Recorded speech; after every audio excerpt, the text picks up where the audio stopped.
அஸ்ஸலாமு அலைக்கும். Welcome to Haya's recipe. நீங்கள் எல்லோரும் நல்லா இருப்பீங்கன்னு நம்புகிறேன். நானும் நல்லா இருக்கேன், அல்ஹம்துலில்லாஹ். இன்றைக்கி நம்ம சேனலில் ஹெல்த்தியான பிரேக்ஃபாஸ்ட் ரெசிபி தாங்க பார்க்க போகிறோம். இது நினச்ச உடனே டக்குன்னு செஞ்சிடலாம். வாங்க எப்படி செய்யலான்னு பார்க்கலாம். அது செய்கிறதுக்காக ஒரு கப் கோதுமை மாவு எடுத்துருக்கேன். அதே கப்பால் ஒரு கப் ராகி மாவு எடுத்துக்கலாம். அது கூட ஒரு டம்ளர் தண்ணி எடுத்துக்கலாம். இப்போ கொஞ்சமாக கேரட் துருவி வச்சுருக்கேன், மல்லிக்கீரை கட் பண்ணி வச்சுருக்கேன். அது கூட 1 டீஸ்பூன் உப்பு எடுத்துக்கலாம், ஒரு முட்டை எடுத்துக்கலாம், சில்லி ஃப்ளேக்ஸ் 1 டீஸ்பூன் எடுத்துக்கலாம்.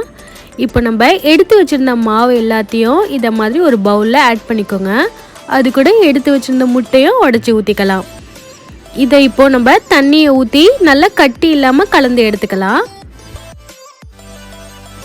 இதை மாதிரி விஸ்க வச்சு நல்லா கலந்து கொடுத்தீங்கன்னா உங்களுக்கு கட்டிகள் எதுவும் இல்லாமல் நல்லா கரைஞ்சி வந்துடும். இந்த வீடியோ பார்க்குறதுக்கு முன்னாடி என்னோட சேனல் இப்போ தான் ஃபஸ்ட் டைம் பார்க்குறீங்கன்னா மறக்காமல் சப்ஸ்கிரைப் பண்ணி எனக்கு ஒரு சப்போர்ட் கொடுங்க.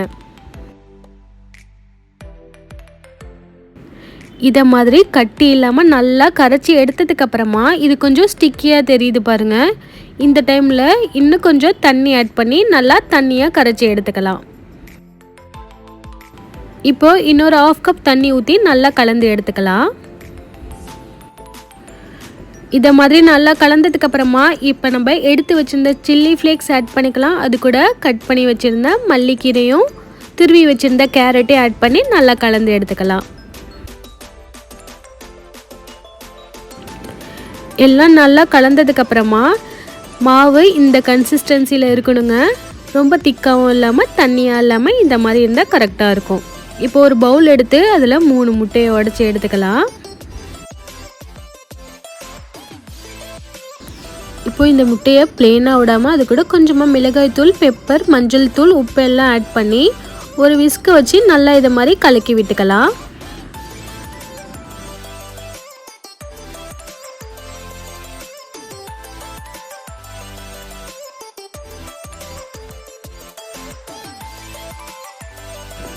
இது அப்படியே இருக்கட்டும்.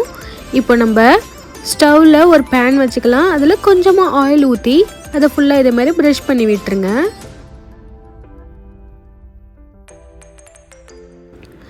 பேன் மீடியம் ஹீட் ஆனதுக்கப்புறமா நம்ம கரைச்சி வச்சுருந்த மாவை இதை மாதிரி ரவுண்ட் ஷேப்பில் ஊற்றி எடுத்துக்கலாம். இது மூடி எதுவும் போட வேணாம், அப்படியே நல்லா வெந்து வரும். ஒரு சைடு வெந்ததுக்கப்புறமா இன்னொரு சைடு இதை மாதிரி திருப்பி போட்டு நார்மலாக தோசை சுடுற மாதிரி சுட்டு எடுத்துக்கலாம். இப்போது 2 சைடும் இதை மாதிரி வெந்ததுக்கப்புறமா இதை தனியாக ஒரு பிளேட்டில் எடுத்துடலாம்.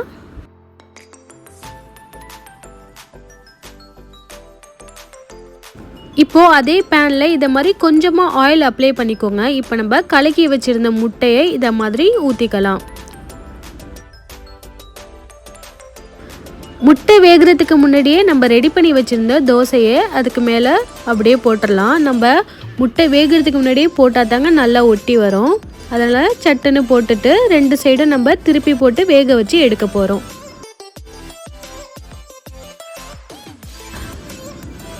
இதை மாதிரி முட்டை வெந்ததுக்கப்புறமா 2 சைடும் இதை மாதிரி திருப்பி போட்டு வேக வச்சு எடுத்துக்கோங்க.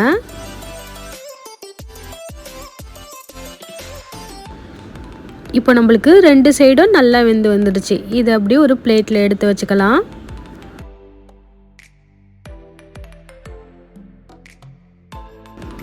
இதே மாதிரி நம்ம ரெடி பண்ணி வச்சுருந்த மாவு எல்லாத்துலேயும் சுட்டு எடுத்துக்கலாம். நீங்கள் உங்கள் பிஸியான மார்னிங் டைமில் உங்களுக்கு இட்லி தோசை மாவு இல்லைன்னா கண்டிப்பாக இதை மாதிரி ஒரு ஹெல்த்தியான ரெசிபியை செஞ்சு கொடுங்க. குழந்தைங்களும் விரும்பி சாப்பிடுவாங்க. இதுக்கு தொட்டுக்கிறதுக்கு சைடிஷ் கூட தேவையில்லைங்க, அப்படியே நம்ம சாப்பிட்றலாம்.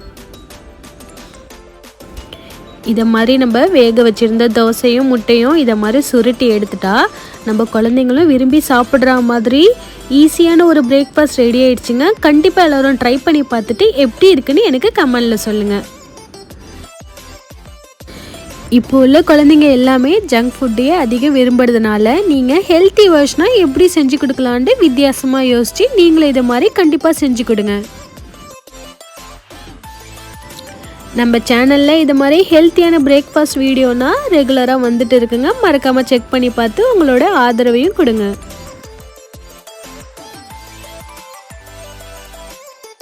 இதை மாதிரி ஹெல்த்தியான ரெசிபி பார்க்கறதுக்காக என்னோட சேனலை மறக்காமல் சப்ஸ்கிரைப் பண்ணி வச்சுக்கோங்க. இந்த வீடியோ எல்லாருக்கும் பிடிக்கும் நான் நம்புகிறேன். இந்த வீடியோ பிடிச்சிருந்துச்சின்னா மறக்காமல் ஒரு லைக் கொடுத்துருங்க. இதை மாதிரி நெக்ஸ்ட் ஒரு இன்ட்ரெஸ்டிங்கான வீடியோவில் நம்ம மீட் பண்ணலாம். வீடியோ லாஸ்ட் வரையும் பார்த்ததுக்கு தேங்க்யூ.